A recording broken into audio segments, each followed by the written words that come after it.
What's up, guys? This is the Twins Podcast. I'm Lex McMahon. Oh shit, it's not Shorty Torres, it's DJ Rami Hamed. Oh yeah. Rami Hamed, badass striking guru of the MMA world. And Caleb Rogers, the mental sensei. What's up, Caleb? How you doing? Man, thanks for having me out. Appreciate it. Yeah, man. Lovely setup you got here, man. I love the decorum. Yeah, man. I mean, some people, go all in. I figure we got, the room of death in here. Why would you want to do a podcast anywhere else, Right. man?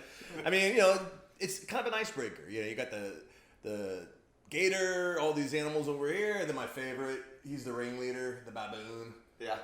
Fuck you, baboon. He fell on me one time and staged a coup and actually had the kudu and the boar fall on me. That's what it was. He was the ringleader. Next thing you know, they both fall on me. My head rips open because that spiky antler point fell from where it is down and hit me right here. Don't worry, Rami, but I was sitting right where you were. Yeah, so we're good now. Yeah, you're good now. They've been reinforced. All right. They start coming to life on me. We got And by the way, that boar fell recently. So if it falls again, it's Rami's fault because he's the one that helped me put it back up. Yeah, put this one up. Yeah, it should be good. It should be solid. All right. But anyway, so the big kudu falls, cuts me open. I'm spurting blood everywhere, and I just start laughing my ass off.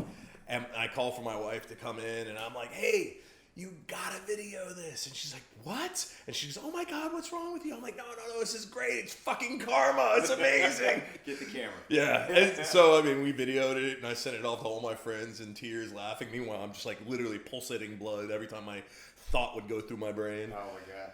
But anyway, so listen, to help break the ice as if the room of death didn't do that, we start out with something called the Furious Five. It's 5 questions where we kind of, just throw something out there. Any response is cool, man. Just have fun with it. So I'll start with you, Caleb, and then we'll go Rami, and then I'll answer it. Just all 3 of us have a little fun with them. Because I actually like these questions.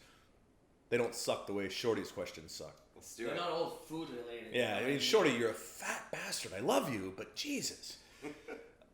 Most powerful emotion. Ooh.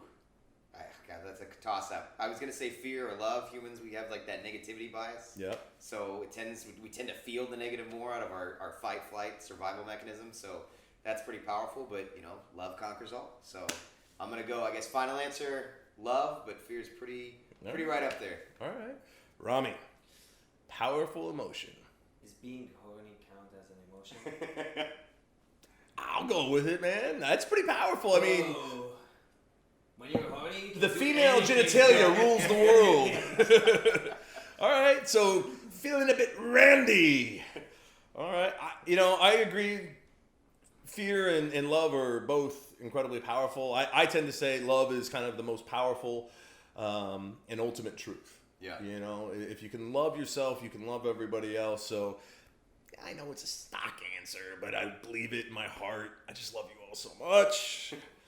Now we're going to have a little bit more fun. That's a good way to be. Netflix and chill, or an ecstasy party in Ibiza. Rami, that's your kind of music, dude. So I know what you're going to say, but hold on. Caleb, what do you got? Netflix and chill, or an ecstasy party in Ibiza? I'm in my 30s, so now it's Netflix and chill. In my 20s, it was going to be, fizzing in Ibiza. Okay. Do I even need to ask, Rami? I don't know. Ecstasy sounds like a meal to me. Ecstasy and Ibiza all day long. Okay, I'm 49. Married. With 2 children. Wonderful wife, wonderful kids. Great dog. Kind of a shitty cat, but whatever. Ecstasy in Ibiza all goddamn day long, dude.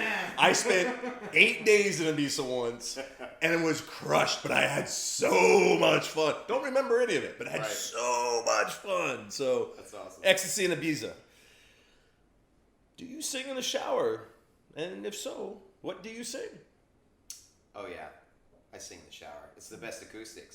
Okay. What do I sing? I mean, gosh, it's either going to be some hip-hop rap, or it's going to be some old school gospel, picture church things, old school, I was raised in the church, so stick with me. But I'm awful. I'm not saying I'm I'm a good singer. I think most people are, bro. Yeah. Like, I gotta be honest. Like, Yeah. but here's the rub, right? Like, we all think we're fucking pretty badass, especially in the shower when there's no Yeah. real audience. It's Right. just you. You're like, oh yeah, I sound great. Yeah, I hit some things. I'm like, oh, if they would have caught that moment, Yeah. maybe. Oh, just maybe. Yeah. Rami, I do this is actually- this is your question. You came up with this one. I was like, that doesn't suck. Yeah, let's use that. Well, I do sing. I love the song "Show Must Go On." Mm-hmm. Queen. And Yep. I feel like I'm kind of on the big stage, butt naked, but you don't think about it. You grab the. So wait, when you're fighting to deal with nerves, you're like, all right, I'm fighting. I got my Johnson hanging out here, but everybody to see, or I mean, because that's what you do when you're like in front of a big crowd for speaking. You're like, envision everybody naked. You'll loosen up. I actually watched a show one time about it. They were like, it's called The Myth Breakers. So they were like, oh, imagine the people interviewing you naked. This is the problem. He does due diligence on everything. That's a fucking engineer, dude. Where's the fun? But- Anyway, so you debunked the myth of nakedness. Yeah, it doesn't work. Yeah, Alright. like people were naked in the interview and the guy was just embarrassed. Either that or he's horny. Well, I'll still That do powerful emotion was taking over again. 100%. You Yeah, know what I mean? All right. I do sing in the shower, but not often. If I do sing, it is for sure some redneck rock, Nice. you know, or as they call it, blackwater music, you know, swamp music. I was in Nashville. I got a couple cousins out there that are big in. That's the thing. Like, I don't sing, but the rest of my family is like huge in it, like Right. really big. So we were out in Nashville, and like I saw like Kid You're Rock. gonna like name drop and be like, oh yeah, you know, I mean, don't want to say anything, but you know, my family is Dirk's They're Bentley. not. They're not. It's not like huge, but you know, like. So yes, I was right. They're, You got some family that's kind I of. do. Yeah. All right. Caleb and Kelsey, like they're pretty big. They do duets on YouTube. Yeah. All They're right. very big. Shout out to them if you guys are watching. Like I support. Apparently, you. you're a part of the family that doesn't suck singing. Yeah. Eric Unlike, Gordon, am. right. Eric Gordon, I'll give him a shout out. He's another cousin, and then Punch Parade. Those are my other cousins. So I wasn't kidding. I got 3 sets of cousins Wow. that each All right. do music. Oh, they're incredible. Like All family right. get-togethers are. Do they all sing in the shower? Do you know, or is that like how they harmonize and get ready? Or You know, when I watch them, they don't. But okay. No. All right. When I was in the shower, Yeah, when they I was did there, it. they weren't doing it. No. All right. Dog or cat? This is Caleb. Dog or cat? I have both, but I'm definitely a dog guy. Love dogs. Rami? Dog all the way, man. I hate cats. Like I literally don't love them. You know, like I just hate them. Maybe that's a powerful emotion too. But Yeah, maybe why we like one another. I'm definitely a dog person. When I was in the Marine Corps, when I was stationed over in Africa, we were in Kenya at the time, guarding an airport, or guarding the military planes at the airport to fly into Somalia. And we would go fly missions and come back, but my unit was also tasked with, you know, flight line security. So in the middle of the night, you know, bored out of your mind, there would be these like rogue cats that would come in, feral cats that would come in. I built the blow gun. I was an asshole 19-year-old. I get it. I derived a lot of joy, I'm not gonna lie, from shooting a dart and hearing ow, and then watching the dart bob back and forth as this feral cat that was like infested with every disease known to me. Oh my God. We were actually supposed to shoot them on site. I was a bit more. So I'm curious. Do you still have the blowgun? Like, is this? No, I've just gone straight firepower. Okay. Now, you know. Yeah. But now, even though I've got cats, Yeah. or a cat. Oh God, the thought of multiple cats. But even though I've got a cat, I bought it for my daughter, so I've refrained from abusing it. Good. And other than making it so that my, you know, XXL bully can eat him. Yeah. You know, I mean, I've opened that up, but beyond that, it's all good. do All right. you know that lions are cats, right? It's true. Imagine shooting a lion with a dart in his ass, and he looks at you. You're like, what, motherfucker? Yeah, yeah. What was that? You're like, what? I heard what you said. Yeah. All right. Favorite food and why? This is a shorty question because he's not here. And I figure we had to do something in his honor. 100%. You know. Favorite food and why? You know, there's a lot of answers I could give to. I'll go to the heart on this one. My grandpa's pancakes. He made the best pancakes in the world, and he passed away in 2015. But I got to go to visit my Uncle Greg's. I told you it was in Nashville. Yep. Like see my cousins, all the famous ones. But All the ones who don't suck singing. right, Got it. yeah. So visited them, and he made pancakes that were my grandpa's pancakes. I got to have those. We had a big breakfast together, and that was just like this trip down memory lane. I'm like, oh my God, the pancakes live on, even though That's the awesome. man does not. So, Grandpa's pancakes. All right, Grandpa's pancakes. Rami. Not a secret, I'm a sushi guy, you know what I mean? Like sushi all day long. I can have that for breakfast, lunch, and dinner. And I'm sorry, I was Japanese in my past life. In my dad's religion, we kind of die and get to reborn. I guess I was Japanese and I made sushi. Yeah. And I ate that and I still like it. Yeah. Or if you were in LA, you were Hispanic working in a sushi restaurant. It's just the way LA works, you know. Yeah.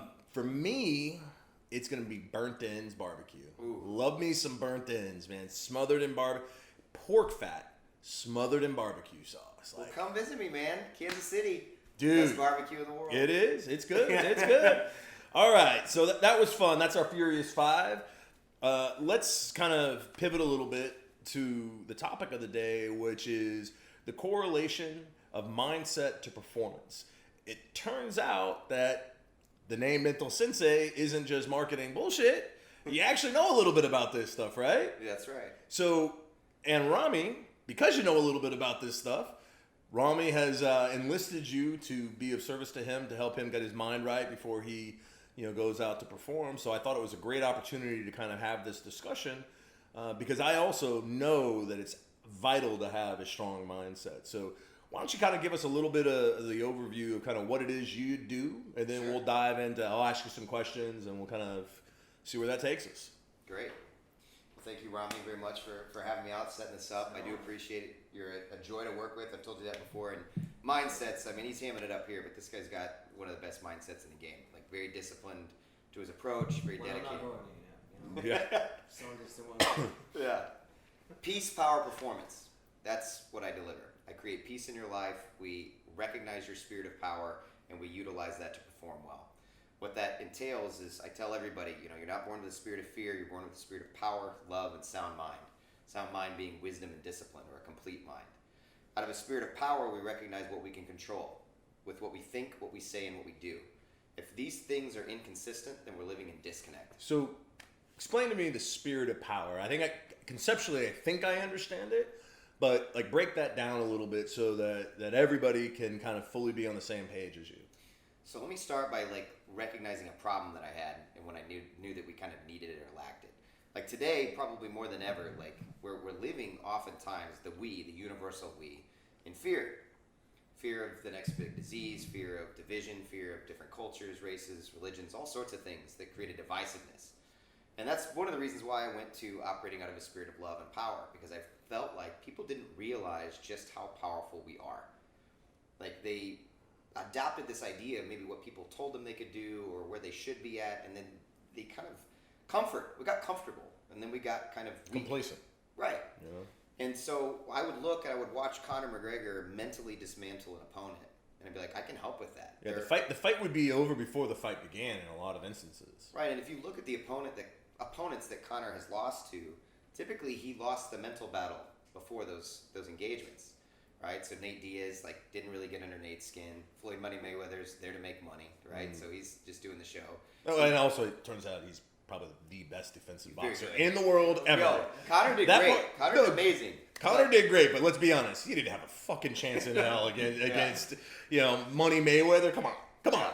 That would be like Rami and I actually fighting as opposed to him being nice and oh yeah, you got me once a little bit. Right. You chipped my tooth once. What are you talking Yeah, I couldn't walk for a fucking month because of it though. I had to pay the price.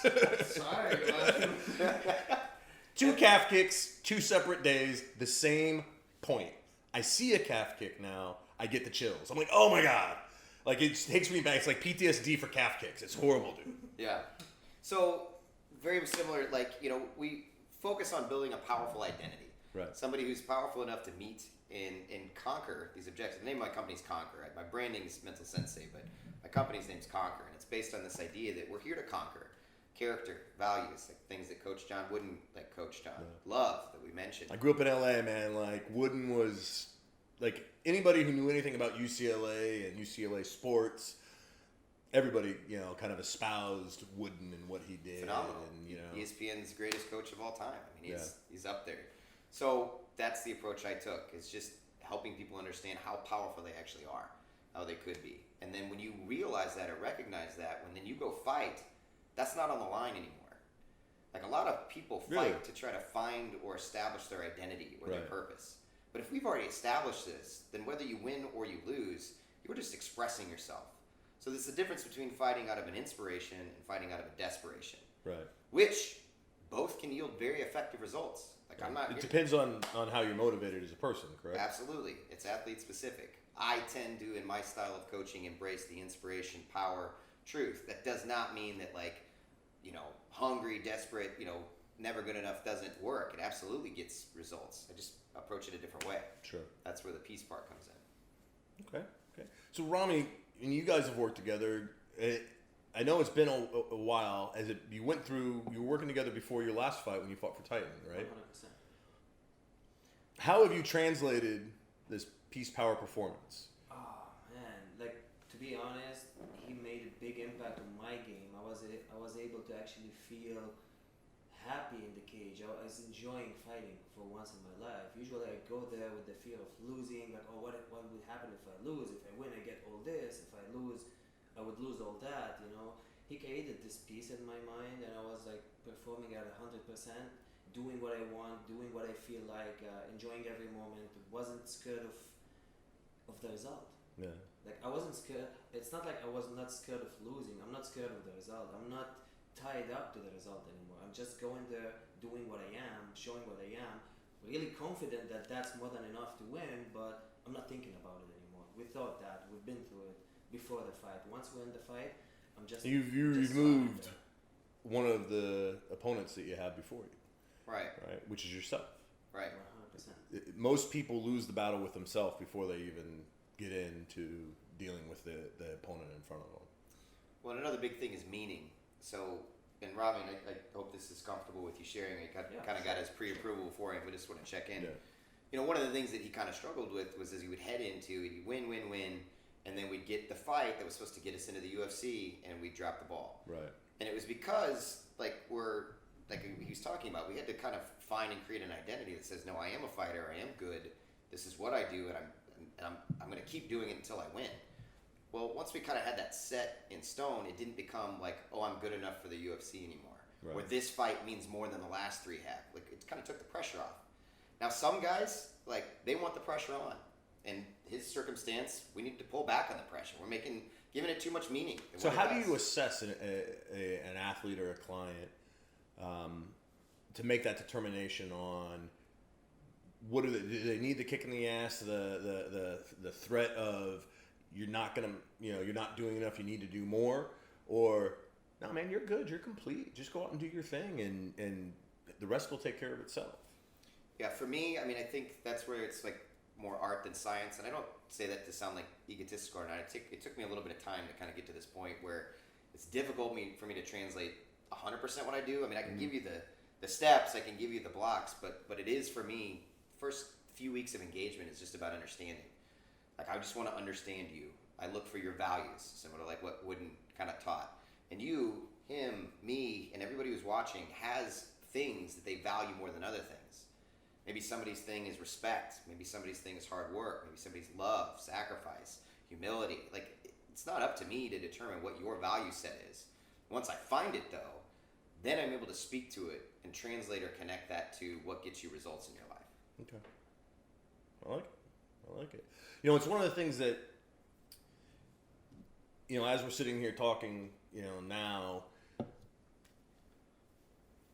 I'm on what would be the eve of making a pro debut of fighting. Ooh, okay. So I'm 49 years old. There you go. Rami is like integral to, me going out and performing because, in the garage dojo, he's taught me more than I think almost any other coach I've had, and I've trained with some of the best coaches in the world, but it's practical, Right. It's one-on-one, it's taking the concepts and issues that he deals with and helping translate them to me, then helping them break them down so I can, a novice can understand, like where we really are as opposed to, where he is. Obviously there's a pretty big difference. But as Rami and I talk a lot about this idea of going in and fighting and performance, and I tell him all the time, man, like to me the result doesn't matter, because what I'm doing, what I'm endeavoring on, is not about winning. It's me. The reason I'm doing it is because there's a journey that each one of the fighters who has fought for me or whom I've managed over the past 12+ years, that they've gone through, and I want to understand it more intimately. Yeah. Because I think it's disingenuous to ask someone to go out and do something, profit from it, but yet not have done it. Yeah. And that's the position I've been in for a long time. Yeah. You know, I make money by having guys go out and fight. Okay, well. Yeah. So you want to lead from the front. You know, exactly. And so it's funny is I'm actually super at peace because I don't know if it's just because I'm honest with it. I think the toughest thing somebody can do is be honest with themselves. Like truly 100% honest, right? Nobody wants to be less than in their own eyes. Because if you're less than in your own eyes, how can you be anything in someone else's eyes, right? So when I decided I was going to embark on this journey, I said, why are you doing it, man? Like, what's the real answer? And when I came to, it was something about understanding and using it as a platform to help people and tell a story, as opposed to, I'm 49 years old, I want to go out and fight and prove that I'm still a badass. Yeah. Okay, well, the reality is I'm not what I was when I was 20-something years old in the Marine Corps fighting for my life in the streets of Somalia. I'm not. Yeah. I'm a different version of me. But I'm not that kid, you know, I'm just not. So the result truly doesn't matter to me. Yeah. It really, and I'm liberated in that I can enjoy the experience fully. Now that means I still am experiencing emotions and fear and all those things, but I'm not encumbered by them. Good. And I think I think I'm just at a benefit because of, you know, I was honest with myself why I was really doing it, and it wasn't that this was going to be my career. This was going to be, it doesn't fucking matter to me. Right. You know, and I think what a great place to be if you're somebody like Rami, you know, who is on the precipice of greatness and really going out and doing something special. Yeah. To be able to do, you know, to be able to have that mindset would be pretty amazing, you know. It's like, and I'm sure that's what you're working is to find that kind of liberated, like, I guess being at peace, you know? Well, there's kind of a balance. Like, and when I first started my mental coaching career, it was like, I'm wrong at least once a day. Let's get that out there. Right. So I'm constantly learning. Ah, crap. Yeah. Hey, who brought this guest in? What the fuck? He's wrong? Once a day? Ah. So we all are, of course. When I first started off, like, it was like, we're going to break the neck of fear. We're going to conquer this. I mean, it was very aggressive, right? Very, very much.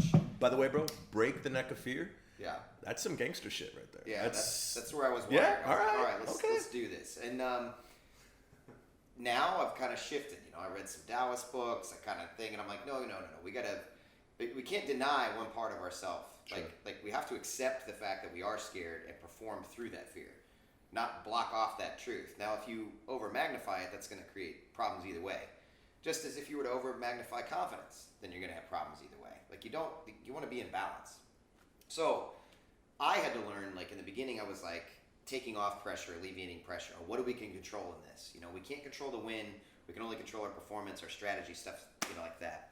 And one of my fighters, he was my first UFC fighter I worked with, James Krause. And we had a conversation over breakfast one time. He's like, hey man, you got to remember, winners win. And I was like, what do you mean? I was like, we don't control the win. You know, that's outside of our control. And he's like, yeah, but winners win. Mm-hmm. And we talked about, and every fighter knows, there's that dark place that you have to visit. The quit, the real. Mm-hmm. Like that moment where the train's getting ready to shift into failure. And you can feel it start cycling. The thoughts start flooding, you start coming, and then you get overwhelmed and you just quit. You roll over, give them your back, give them your leg, whatever. Tap out. And in that moment, that dark place, you have to face the real. And I think that's what James is talking about. Is like identifying as like, yeah, I'm here, but I'm not going to roll over and die. Sure. Like, I'm here to win because winners win.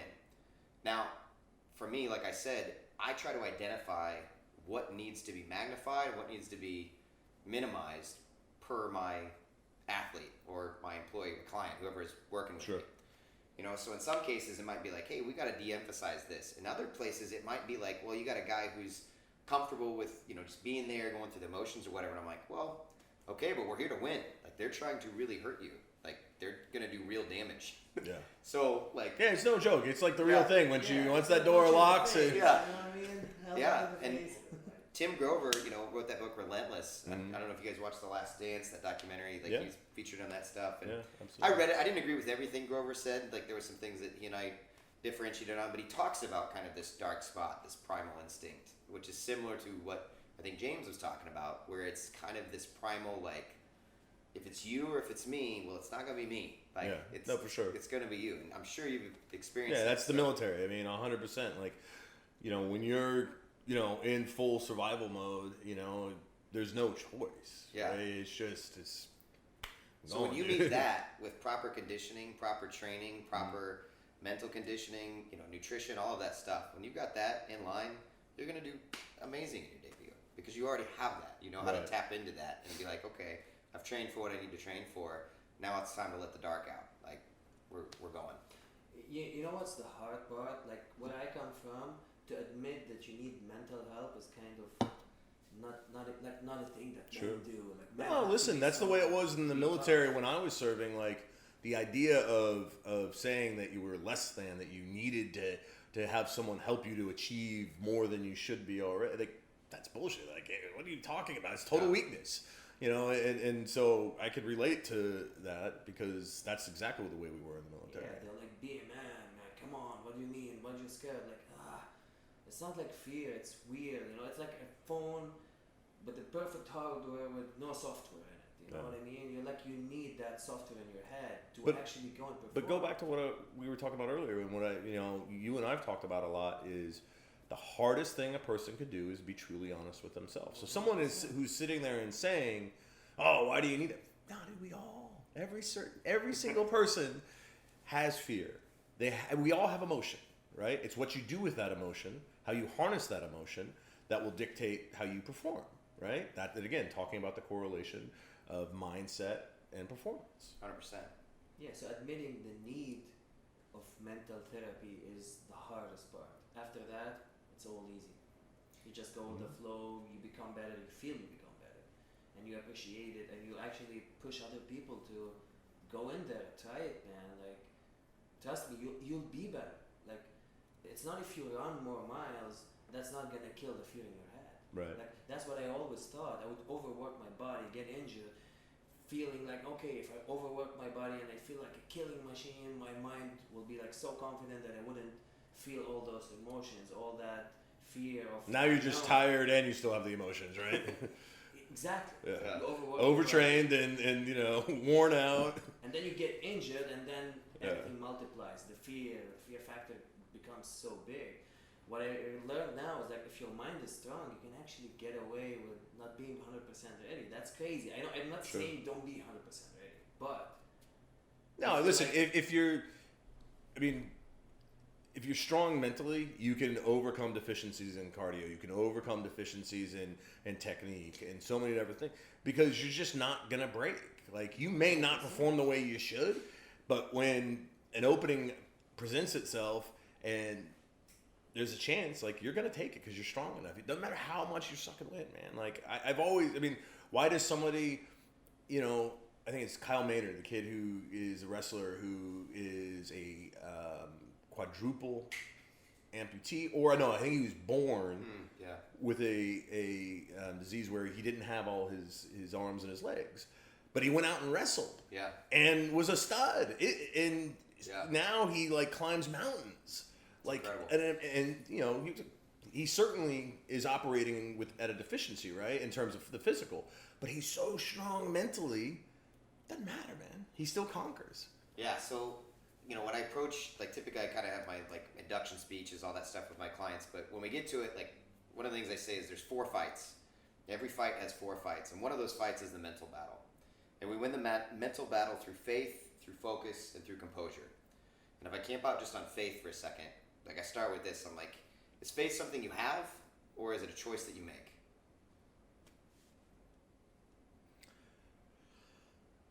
Man, I would say it's a choice you make. I would agree.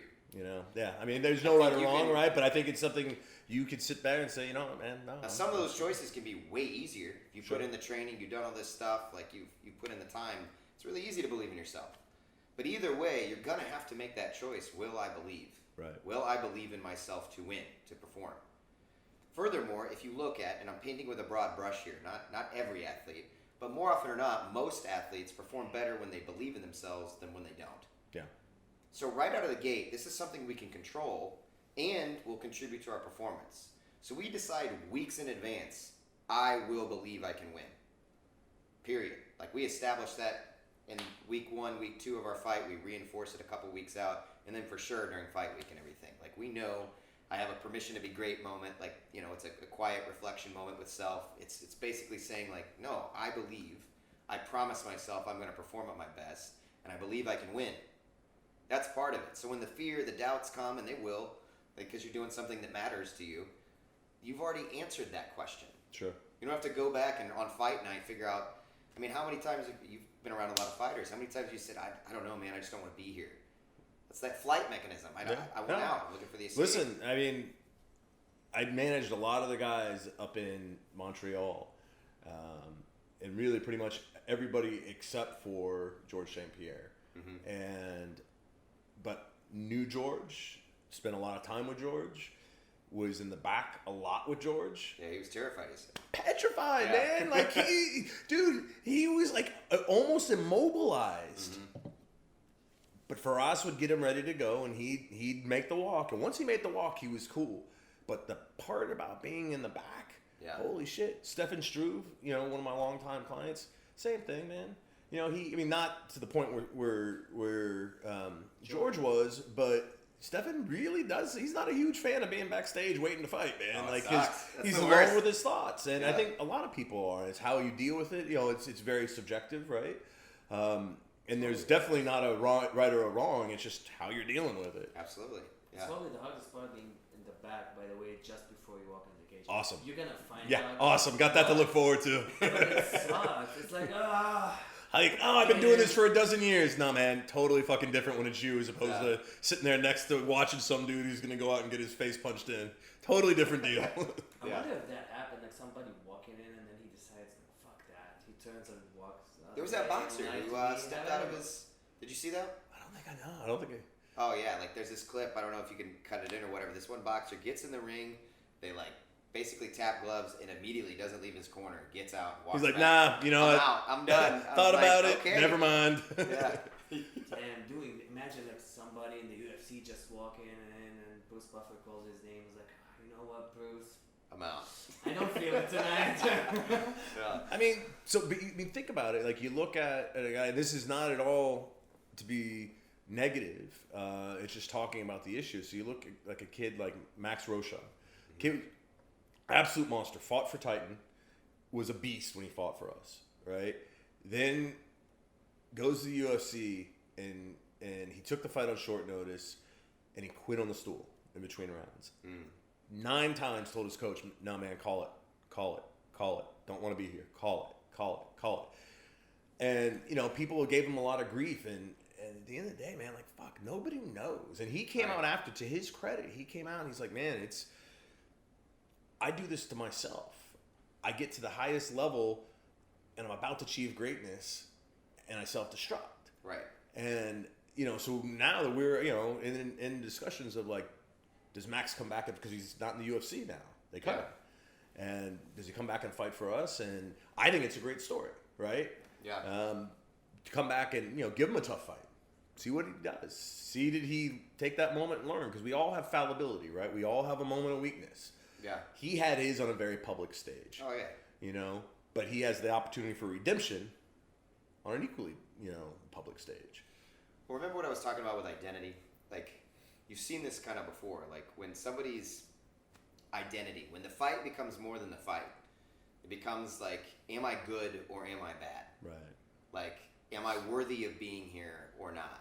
So now your own worthiness is contributed on this one 15 minutes or shorter moment of your life versus the decades that you spent training for it. That's an incredible amount of pressure to put on an athlete. Sure. Like, some people don't respond well to that, but they hinge on that moment. And, you know, like, no disrespect, but, like, you know, you kind of saw that with Ronda Rousey. She did amazing things for women's mixed martial arts. Yeah. Like, at one point, she'd beaten 3 opponents in under a minute collectively. Who does that? That's insane. She was a beast, man. Yeah, she was so strong mentally. and so much further along than so many of the other girls, even though she really was one-dimensional in her fight. You know, in terms of her fight game, she was so strong mentally. And the one part of her game that she was good at, she was really fucking good at it. You know, elite Olympic level good. Right. But I mean, I think she won all her fights because she was rowdy. She had the rowdy personality. She mentally she had already won. Until she didn't. Right. Yeah. And when she didn't. Until Holly. Right. And at that moment, though, like that's when I was like, okay, she didn't just lose a fight; she lost part of her identity. Yeah. And her fan base like kind of disappeared, and it got pretty dark. I mean, if you recall, like some of the things she was going through, I feel for her. I mean, it was really not a good time in her life. And like I said, I'm not. No disrespect to her. She did a lot of great things. But eating donuts in the garage. Yeah. Listen, no, that's happened, right? It's happened. Yeah, but that's where I'm like, so a guy like Max or some of these other people, if their self-worth or their identity is based on the applause, on the likes, on the fame, all that stuff, then when it's gone, who are you? Exactly. Right. And I've had to go on that journey myself, like where I kind of hit high levels and then I pulled all the way that and then kind of start over. And a lot of people who I think are good and strong in the sport, they've done that work. They're strong in character. Sure. A little bit. What's my mental next step?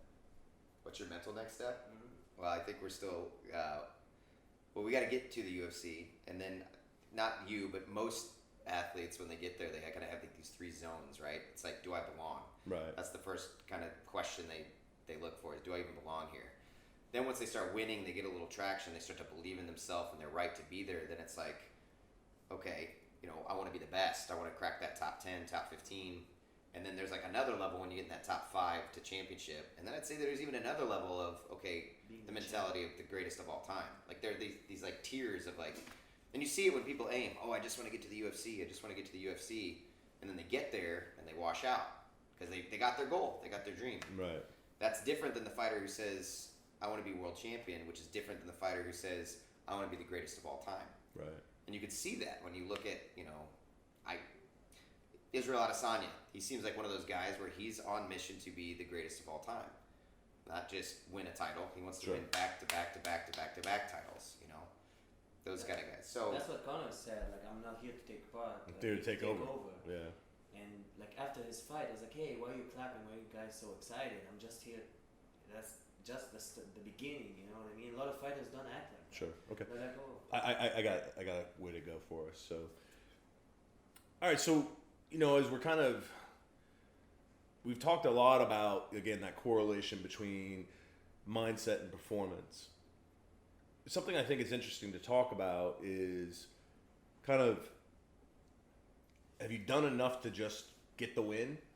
Or are you really looking at, I think it's creating the landscape of where you want to be as opposed to just kind of going through the motions to achieve a goal, right? Like it's setting a longer term, vision of what you want to do as opposed to, I've got this fight, I'm going to win this fight, or this goal, I'm going to achieve this goal, whatever it is. Like, how do you break it down in terms of, I know we were chatting earlier about like kind of there's these 3 segments of kind of, is it performance or how would you categorize that? Well, Dan Hardy said something to the effect of, there are fighters who compete and competitors who fight. And you kind of see this in styles. Like there's these people who like to hurt, who have that kill. And then there's other people who are kind of just, they like winning. They like sports, things like that. So once again, I go back to understanding. Who am I talking to? What kind of person? Then I look at like, well, what do they want? Are they there to win a title, win a fight? Or, like I think Justin Gaethje said something to the effect of, for me, it's not about the winning. He's like, I want to go down in history as being one of the most entertaining fighters of all time in the UFC. So Caleb, I think, that brings to mind something that we were talking about earlier with Rami and Conor McGregor. So Rami, why don't you kind of like bring that Conor thought out a little bit in terms of, his mindset and what he's doing. Yeah, I remember his first fight when he won in front of a big Irish crowd and everybody's clapping, super excited. He's like, hey. It was Stockholm. I was there. He beat my guy, Marcus Brimage. Oh, sorry. It's all right. But, it's all right, Marcus. I love you, bro. I love you. Yeah, and he was like, I'm not here to take part. I'm here to take over. So for him, like, that's just the beginning. the mentality, the mindset Yeah. that he wants to go there, be the best. You know, he knew that since day one getting in the UFC. He didn't just get in the UFC. He got there to be the best. You know, so Yeah. And you asked like next steps. We were talking kind of off camera, like what his next steps were, and that's it. It's not just, hey, do we belong here? Like, no. When we come into the UFC, we're coming in ready. Now, we're not going to overlook any fights. Obviously, each fight that presents is what we're focused on. But of course, we're thinking long term. yeah, we're there to take over. Like, Exactly. There's no way like I go there to be a part. Like I don't want to be a UFC fighter, take a photo, put it on the wall. That's not what I'm here for. Like I'm there to put the belt on the wall. You know what I mean? No, I mean, and I think that's important, understanding why. We all have our reason why, right? Absolutely.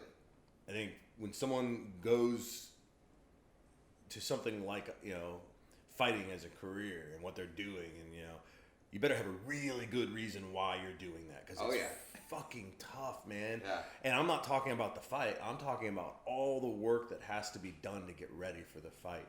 The years of 2 or 3 a day practices, the injuries, the fighting for nothing, basically, and, being broke constantly. Yeah. And then finally making it and realizing, oh shit, I got to pay a manager, I got to pay, this, I got to pay taxes, I got to pay my coaches. Yep. Shit, I'm fighting for nothing again because everybody's just taking more money now. And as you go through all of that, you better have a really good reason why. It's got to be something different. That's why I love working with fighters. They're willing to bleed for what they believe in. Yeah. And it's such a rare thing. You met that in your service. I appreciate that. Like that's, it's to me one of the most honorable characteristics. And it's sometimes tough because I see executive clients or I see sales guys and stuff like that, and I expect the same things out of them that I do out of my fighters. But honestly, it's a rare breed. I was about to say, it's a very special breed of person that will go in and put their body on the line of what their belief systems are, because that's really what's happening. That's what I said with power. What you think, what you say, and what you do in alignment, that's power. And I see more fighters act out of a spirit of power and the ones who don't, I can help you figure that out because you're already doing the action part. All right. Well, I think coming from a position of power is a great place to end the podcast. So, Caleb, I appreciate you, man. Thank you so much for coming on with Shorty and I. Oh, wait, that's not Shorty. DJ Rami Hamed. But honestly, guys, thanks so much for tuning in.